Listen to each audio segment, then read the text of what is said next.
العالمين الصلاة والسلام على أشرف الأنبياء والمرسلين وعلى آله وصحبه والتابعين لهم بإحسان إلى يوم الدين وبعد. Alhamdulillah para hadirin jamaah sholat subuh rahimahullah, pada pagi hari ini kita masih bisa bertemu dengan izin Allah Subhanahu wa Ta'ala, bersama-sama mempelajari firman-firman Allah Subhanahu wa Ta'ala, hadis-hadis Nabi Muhammad SAW. Kita masih dalam rangka berbicara tentang manhaj ahli sunnah wal jamaah, dan kita masih berada pada poin beriman kepada hari akhir. Sebelum kita berbicara masalah hari akhir, kita berbicara tentang tanda-tanda hari akhir, tanda-tanda hari kiamat. Kita sampai kepada tanda-tanda pertengahan. Pada pertemuan yang lalu kita membahas tentang tanda-tanda pertengahan ini, diantaranya adalah munculnya wanita-wanita yang berpakaian tapi tidak. Yang kedua, banyak orang yang menghiasi masjid, bukan membangun, bukan menutup kemudian diberi AC, bukan, tapi menghiasi. Kalau kita kan diberi AC, bukan dihiasi.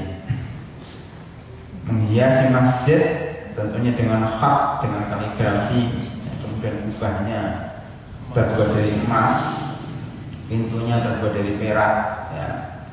Kemudian lantainya terbuat dari perunggu, dan seterusnya. Ini termasuk menghiasi dan berbangga-bangga dengan masjid. Sangat banyak sekali di daerah kita aja, di Jakarta itu sudah ada seperti itu.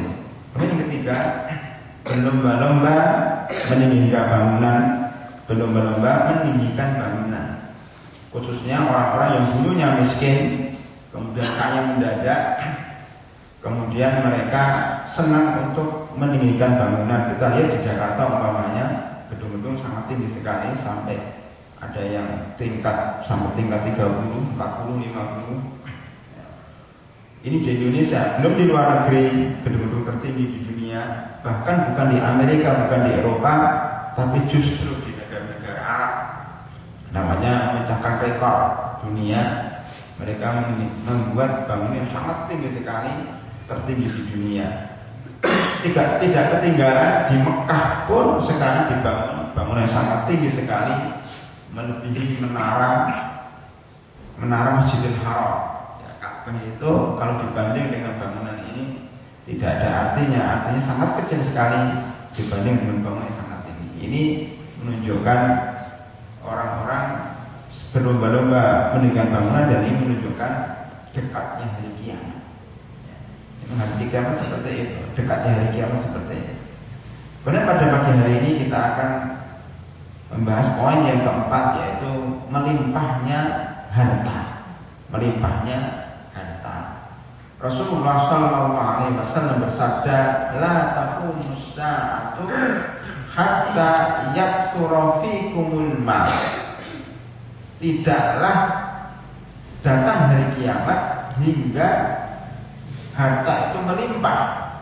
Fayafidhu hatta yahimma rabbul mal man yakbalu. Berlimpah ruang sehingga orang yang punya uang itu sampai mencari orang yang menerimanya. Man yakbaluhu minhu shadaqatan. Man yakbalu minhu shadaqatan yud'a ilaihi ar-rajulu fayaqulu la arbali. Ketika orang-orang dipanggil untuk mendapatkan harta, maka orang itu mengatakan, saya tidak butuh karena saya sudah cukup. Ini juga ada sebagian di kalangan kita atau pada zaman sekarang, orang yang diberi bantuan tidak mau karena merasa tidak butuh dengan uang itu. Ya. Ini pernah terjadi pada zaman kekhilafahan Umar bin Abdul Aziz. Ya. Beliau ketika itu mengutus untuk membagikan zakat ke daerah Afrika. Ya.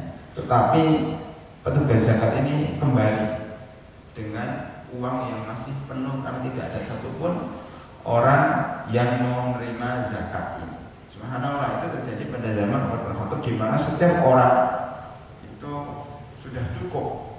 Bahkan pemuda-pemuda pun tidak membutuhkan uang, kecuali satu, mereka membutuhkan uang untuk menikah. Menikah itu kan sudah cukup pun belum cukup kalau menikah, namanya menikah ya. Karena itu akhirnya Umar bin Khattab, karena uang zakat ini berlebih-lebih tidak ada yang terima, akhirnya diperbantukan kepada para pemuda yang mau menikah. Dan hari ini terulang kembali, di mana ada beberapa yayasan sosial yang sekarang menawarkan kepada para bujang, para pemuda yang telah menikah karena punya uang, itu ditawarkan sebesar 10 juta rupiah. Akhirnya orang-orang yang tadinya tidak jadi menikah, akhirnya menikah, ingin menikah, hanya melihat 10 juta itu. Mereka yang mestinya menikahnya masih 5 tahun lagi dipercepat supaya dapat uang 10 juta. Orang yang menikah mestinya segera hari ini diundur supaya mendapatkan uang 10 juta ini. 10 juta itu uangnya dibagi jadi 2, 5 juta sebelum akad nikah dan 5 juta setelah terjadi akad nikah. Ini kembali lagi terulang pada masa Umar bin Abdul Aziz, walaupun keadaannya berbeda. Hadirin rahimakumullah, ada sebagian ulama menafsirkan hadis ini bahwa seperti ini terjadi pada zaman, akan terjadi pada zaman Imam Mahdi ketika turun di muka bumi ini, kemudian mengadili manusia, menguasai dunia ini dan menjadi penguasa di dunia ini, dan beliau menguasai dengan adil sehingga semuanya adil. Karena itu tidak setiap orang pun atau tidak satu orang pun mau menerima uang karena mereka cukup.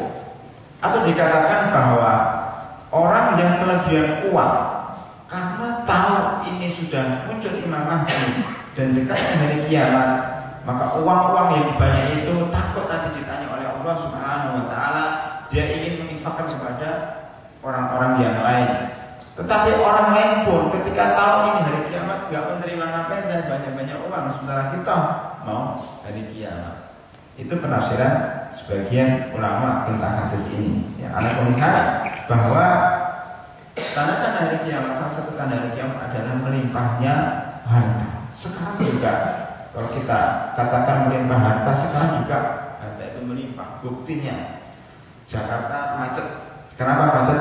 Karena semua orang punya mobil. Itu menunjukkan bahwa mobil itu sangat mudah dibeli. Rumah-rumah juga melimpah, di mana banyak perumahan di mana-mana. Itu menunjukkan bahwa orang mampu untuk membeli rumah itu. Artinya uang sangat melimpah ruah. Belum kalau kita lihat di kalangan elit politik, bagaimana uang itu dibagi-bagi. Ya, uang transport aja 100 juta. Ya kan? Uang transport untuk raker aja 100 juta, coba bayangkan. Nah, itu kan melimpah ruah, dibagi-bagi begitu. Ya, subhanallah, ya. Uang itu didapat dengan mudah. Ya, pada zaman sekarang apakah dengan korupsi, apakah dengan yang lain. Ya, ini menunjukkan bahwa memang sekarang ini sudah mulai terjadi tanda-tanda hari kiamat. Yang kelima, dari tanda hari kiamat pertengahan adalah banyaknya orang yang memakan riba. Rasulullah SAW bersabda di dalam hadis yang diriwayatkan oleh Al-Hakim dan ini sesuai dengan syarat Al-Bukhari dan Muslim. Beliau bersabda, la ya'tiyanna zamanun la yabqa fihi ahadun illa akalat riba. Sungguh akan datang suatu masa di mana tidak tersisa seorang pun kecuali dia makan riba. Tidak tersisa seorang pun kecuali dia makan riba.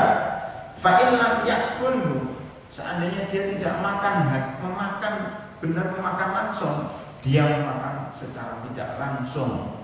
Asobahu minhu barihi, paling tidak dia makan atau terkena debunya. Di hari inilah ya, kita seluruh umat manusia sekarang ini setelah menyebarnya bank-bank konvensional, dan itu jelas riba, haram kita bekerja di dalamnya. Tetapi karena seluruh negara ini hampir seluruhnya dibiayai oleh bank-bank seperti itu, maka kita yang tidak bermuamalah dengan bank seperti itu akan terkena debunya.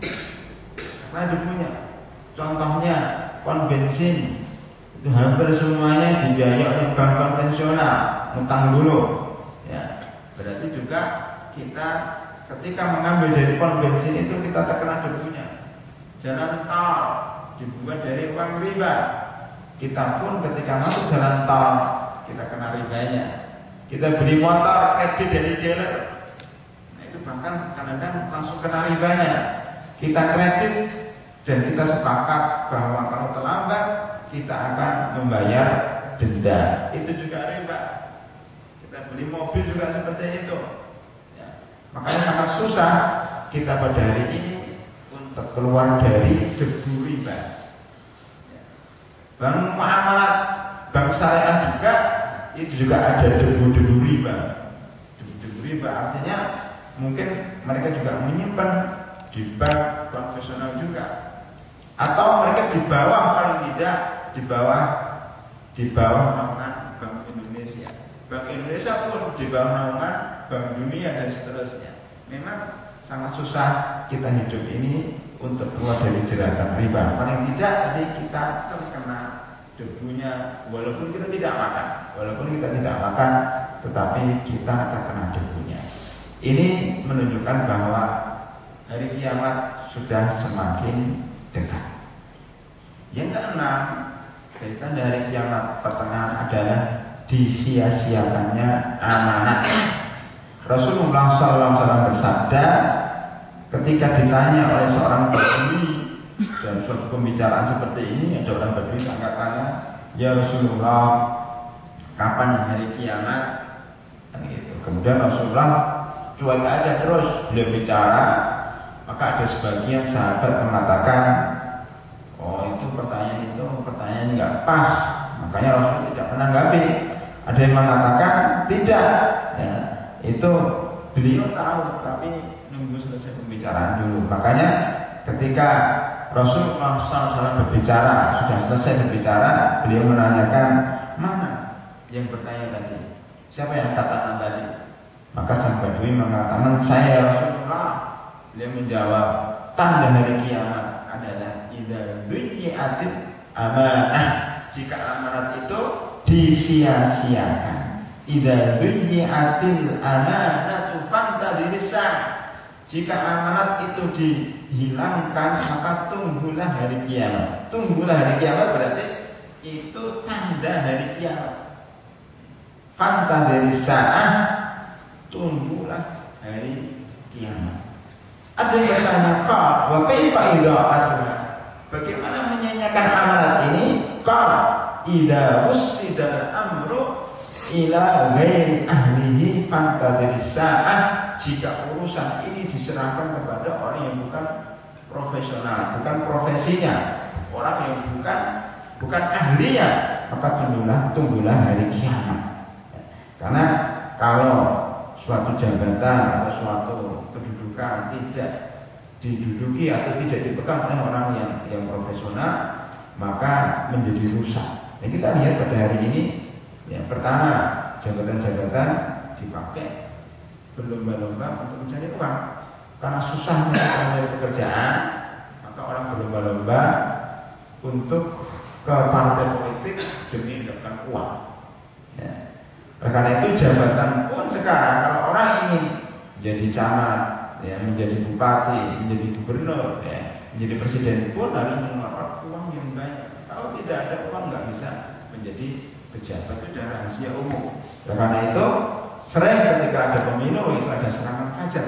Ya, serangan fajar maksudnya sebelum subuh atau di subuh ini langsung orang keliling memberikan uang.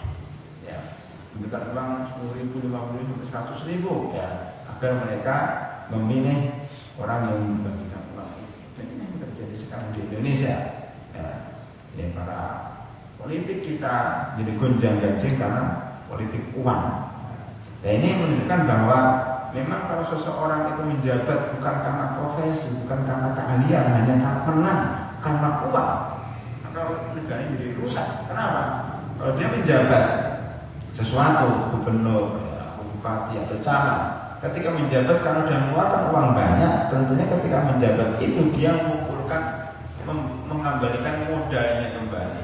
Jadi dia putaran setan. Jadi ketika menjabat itu pakai uang, pakai modal, maka ketika menjabat dia mengembalikan modal. Ya inilah tanda hari kiamat jika amanat disia-sia. Para hadirin rahimakumullah, para ulama menjelaskan bahwa amanat tidak harus berupa jabatan, tetapi amanat itu termasuk apa yang kita dapatkan di seluruh dunia ini. Sebagaimana firman Allah Subhanahu wa taala dalam surat Al-Ahzab ayat 72, "Inna aradna al-amanata 'alas samawati wal ardi wal jibali fa abaina an yahmilnaha wa ashfaqna minha wa hamalaha al-insan innahu kana zaluman jahula." Sesungguhnya kami berikan amanat kepada langit, kepada bumi, kepada gunung, semuanya tidak mau karena beratnya amanat ini. Mereka merasa berat, kemudian diambillah amanat oleh manusia. Sesungguhnya manusia itu sangat bodoh dan sangat zalim.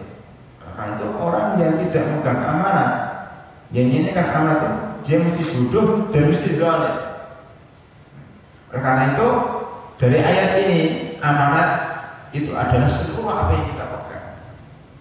Harta yang kita dapat adalah amanat juga, amanat dari Allah Subhanahu wa taala untuk kita nafkahkan pada hal-hal yang sesuai dengan tuntunan Allah dan Rasulnya. Anak dan istri adalah amanat, agar kita jaga supaya sesuai dengan tuntunan Allah dan Rasulnya. Masjid ini juga amanat, supaya kita menjaganya sesuai dengan tuntunan Allah dan Rasulnya. Kepala sekolah, maka dia punya amanat terhadap sekolah itu. Maka seluruh kehidupan ini adalah amanat. Tidak ada seorang pun di antara kita yang tidak memegang amanat. Maka itu setiap dari diri kita adalah pemimpin. Kullukum ra'in, setiap dari kalian adalah pemimpin. Wa kullukum mas'ulun an ra'iyatihi, setiap dari kalian adalah bertanggung jawab terhadap apa yang di bawahnya. Itu amanat.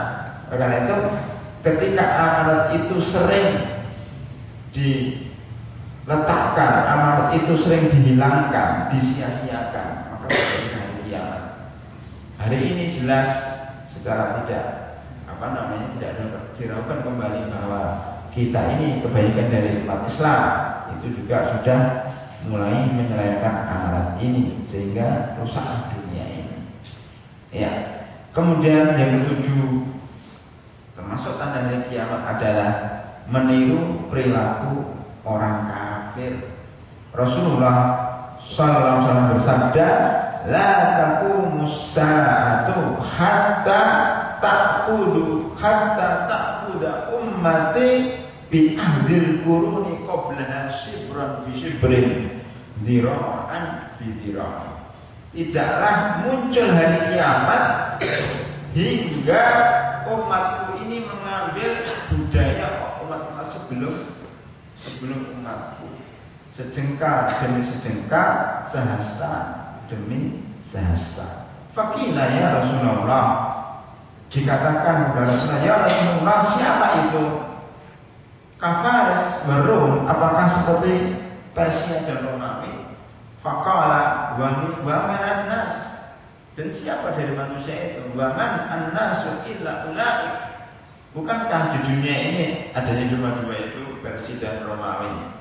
Artinya umat Islam ini akan mengikuti budaya Persia dan budaya Romawi. Ini memang dua negara superpower pada zaman Nabi Muhammad SAW yang berkuasa di dunia ini adalah Persia dan Romawi. Kalau sekarang sebagian pengamat mengatakan Romawi itu adalah Eropa dan Amerika, karena Yahudi.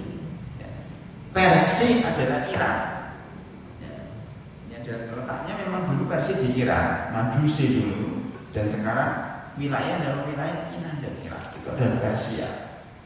Dan mereka sekarang juga menjadi pembicaraan dunia. Perang pun antara Amerika dan Iran itu seandainya benar-benar terjadi perang. Nah, dan di dunia ini ada 3 saja, Islam, Persia, Romawi. Islam, Persia, dan Romawi. Ini yang terjadi di akhir hari kiamat nanti, peperangan antara 3 golongan ini, perang antara Romawi, Persia, dan umat Islam.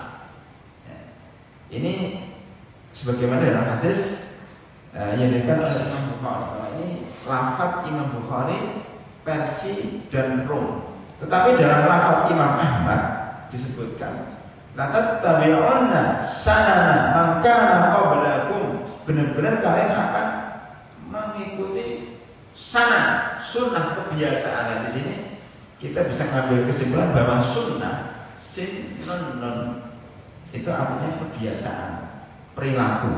Jadi sunnah secara bahasa adalah perilaku dan kebiasaan.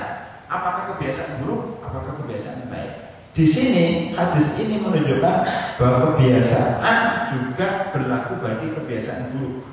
Latat tabi'unna sanana man kana qablakum, sesungguhnya kalian akan mengikuti kebiasaan buruk dari umat-umat sebelum kalian.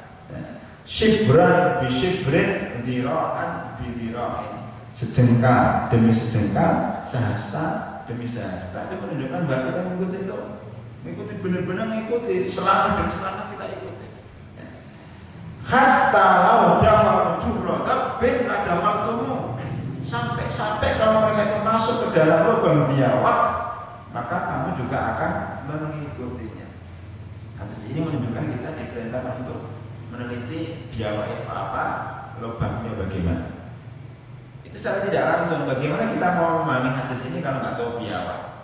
Biawak itu apa? Maka perlu kita tahu biawak dan lubangnya seperti apa. Kenapa Rasulullah SAW kok mengatakan kata mereka masuk lubang biawak? Kenapa nggak katakan kalau mereka seandainya masuk ke dalam lubang semut? Kenapa cuma lubang semut? Kenapa lubang biawak? Karena lubang semut kecil, orang masuk susah, kakinya aja nggak masuk, jari-jarinya aja nggak masuk. Gimana mau kata lubang semut seperti apa? Kalian yang pernah tahu biawak? Biawak itu lubangnya agak lebih besar dikit. Ya, artinya mungkin orang bisa masuk. Kalau biawaknya besar di Nusa Tenggara Timur, di Bima, Nusa Tenggara Barat banyak biawak. Itu mungkin bisa masuk, tapi sakit banget, mungkin pas dengan badannya. Artinya apa? Kalau orang Yahudi, orang-orang sebelum kita itu masuk ke dalam lubang yang sangat sempit, umum, kotor, kemudian baunya empuk, tidak ada AC-nya yang jelas. Itu kita pun masuk ke situ. Saking takut butanya terhadap orang-orang sebelum kita. Fakulna, ya Rasulullah. Maka kami sahabat bertanya, ya Rasulullah, siapakah mereka itu? Al-Yahudi wan Nasara. Apakah itu orang Yahudi dan Nasara? Qala fama. Kalau gitu siapa lagi? Kan di dunia cuma ada 2, Yahudi dan Nasara. Jadi di sini kalau kita gabungkan antara riwayat Imam Bukhari dan riwayat Imam Ahmad, berarti yang satu mengatakan itu ada Romawi dan Persia, di sini adalah Yahudi dan Nasrani. Lah Romawi ini isinya Yahudi dan Nasrani karena ini Eropa. Amerika Eropa itu kalau nggak Yahudi ya Nasrani. Persia ini Majusi. Ini tidak saling bertentangan, ini saling melengkapi. Yahudi dan Nasrani itu dilihat daripada ahlul kitab, negara agama besar yang punya kitab, Yahudi dan Nasrani, kemudian Islam. Inilah yang nantinya terakhir menang di dunia ini 3 agama ini, Yahudi, Nasrani, dan Islam. Karena inilah 3 agama yang memang dulunya punya kitab, yang dulunya punya nabi, ya, yang dulunya pernah nabi-nabinya dapat wahyu dari Allah Subhanahu Wa Taala. Ada agama-agama yang lain yang dibawa oleh Majusi, Buddha, ya, Hindu, agama-agama Konghucu dan sebagainya itu akan hilang sendiri karena mereka tidak punya kitab suci dan tidak disebut dalam Al-Quran.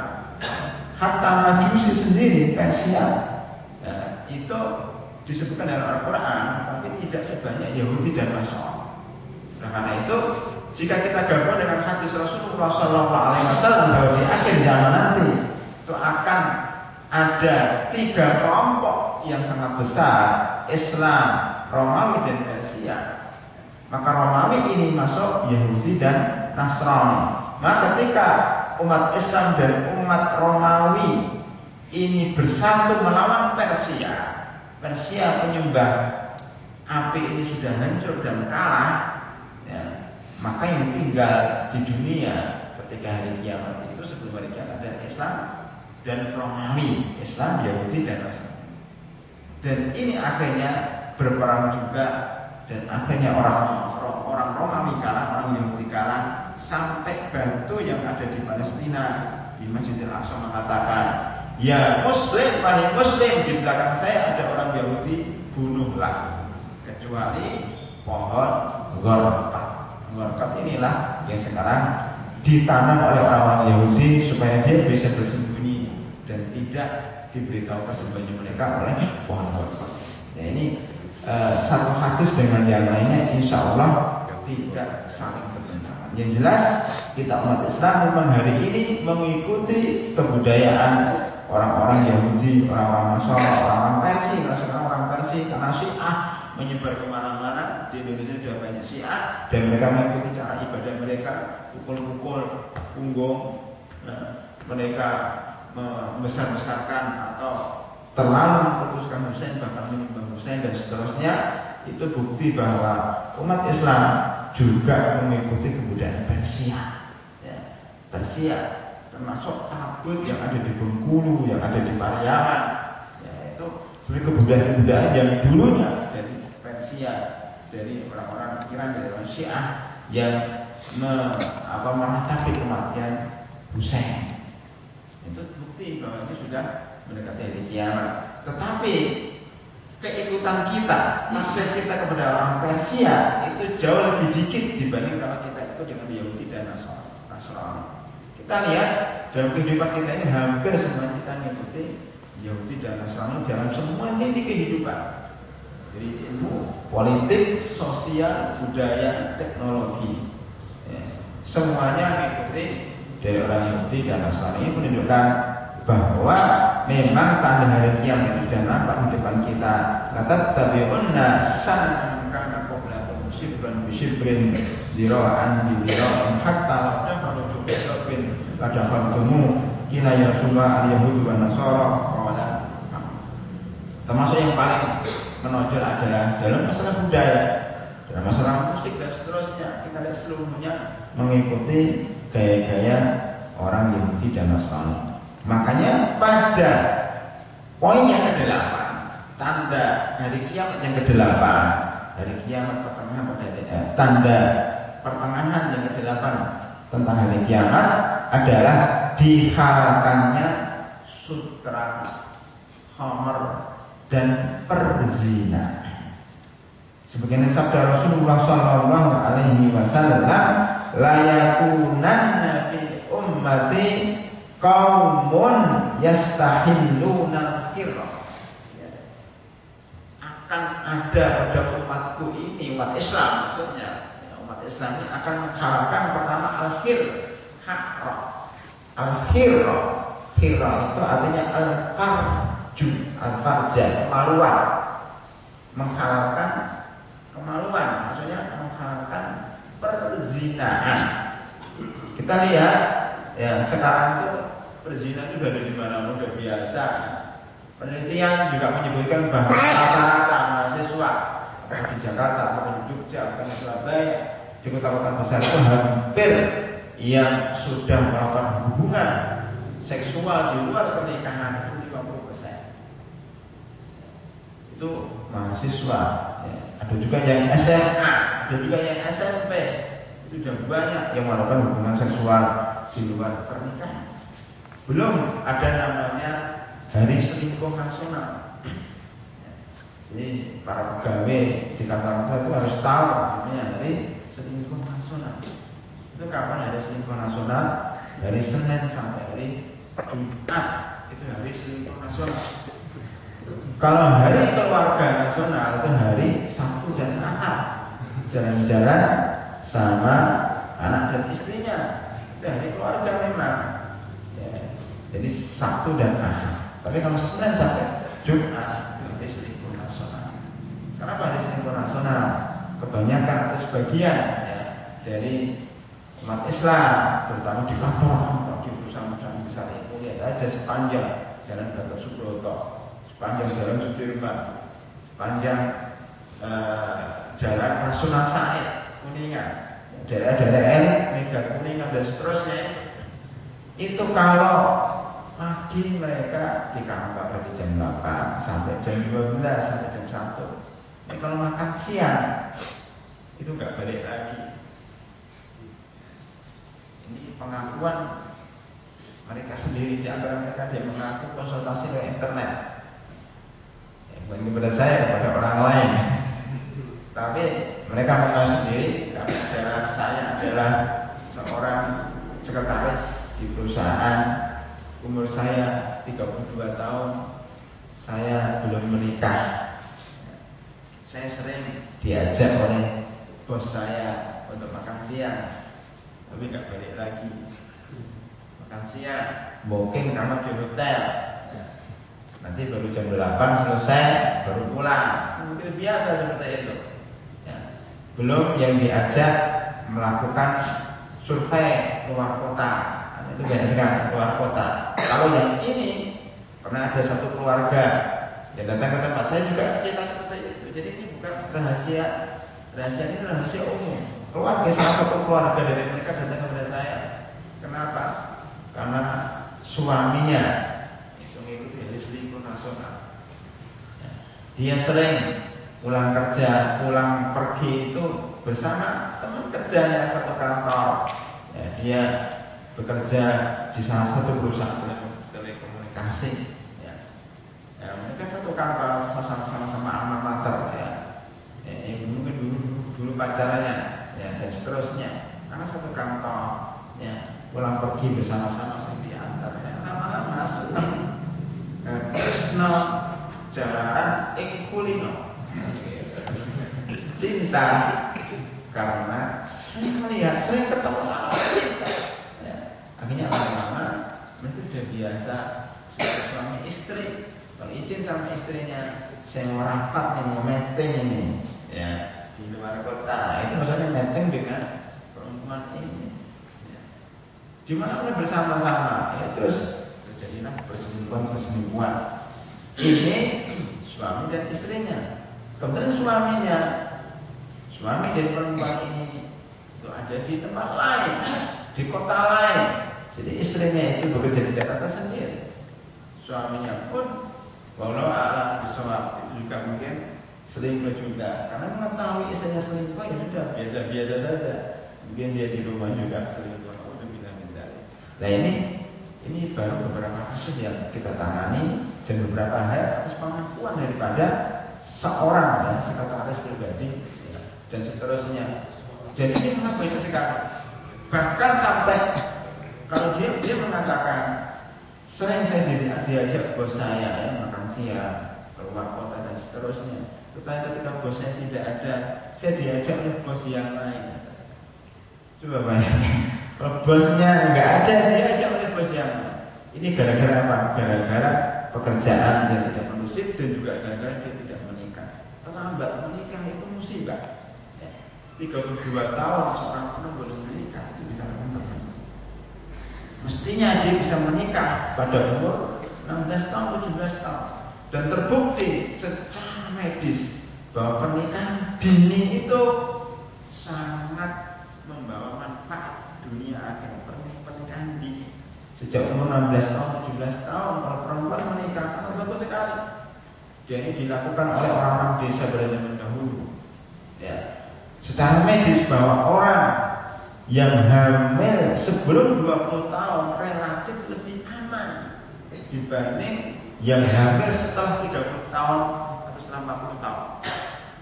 Orang yang hamil setelah 30 tahun atau 40 tahun rentan untuk terkena penyakit dan rentan terkena kematian. Ya. Oleh karena itu tidak dianjurkan ibu yang umurnya 35 tahun ke atas atau 30 tahun ke atas untuk banyak melahirkan. Kapan melahirkan? Sebelum umur 20. Ya. Itu bagi perempuan. Bagi laki-laki juga seperti itu.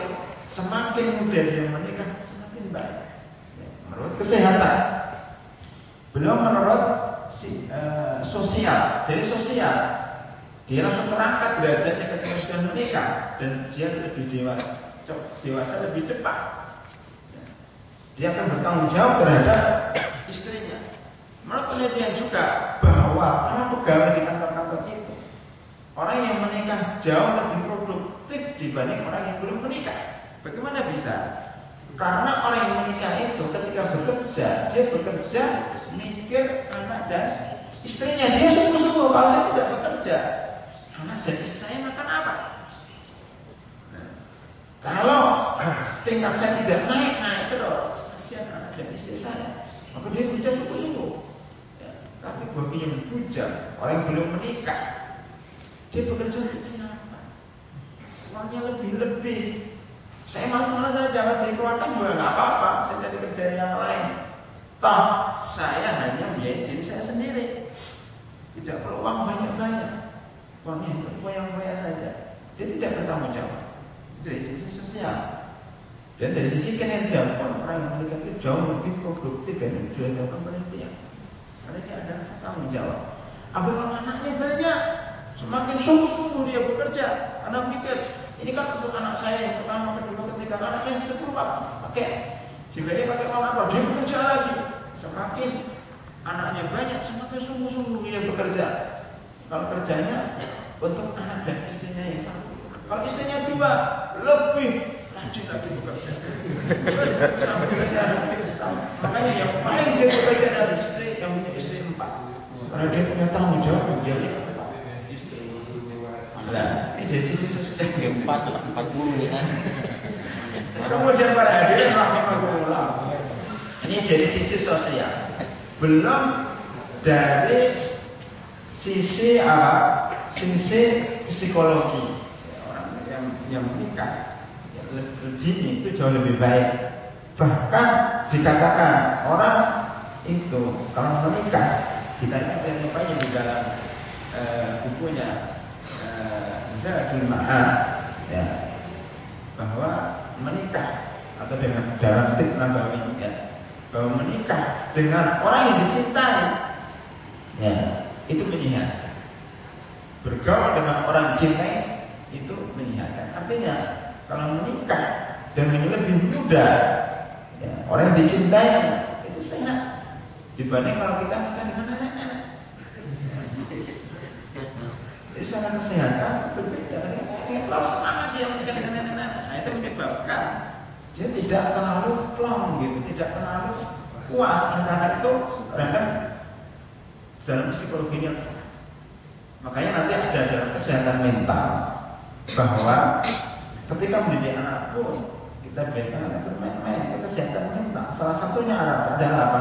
Ketika Rasulullah SAW sholat di masjid, kemudian ketika beliau sujud, nah, dan ditunggangi oleh Hasan dan Husain, para sahabat merasa kok sujudnya lama banget.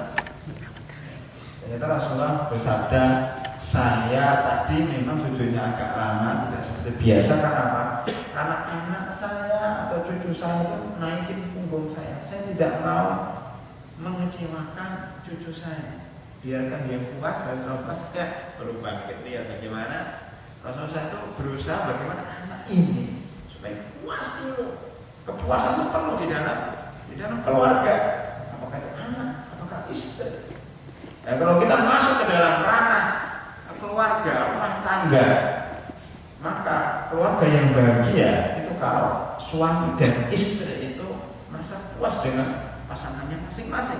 Bukankah banyak perceraian itu akibat apa? Akibat suaminya tidak puas dengan istrinya atau istrinya tidak puas dengan suaminya. Karena tidak puas akhirnya apa? Dia menyerah. Jadi ini terjadi.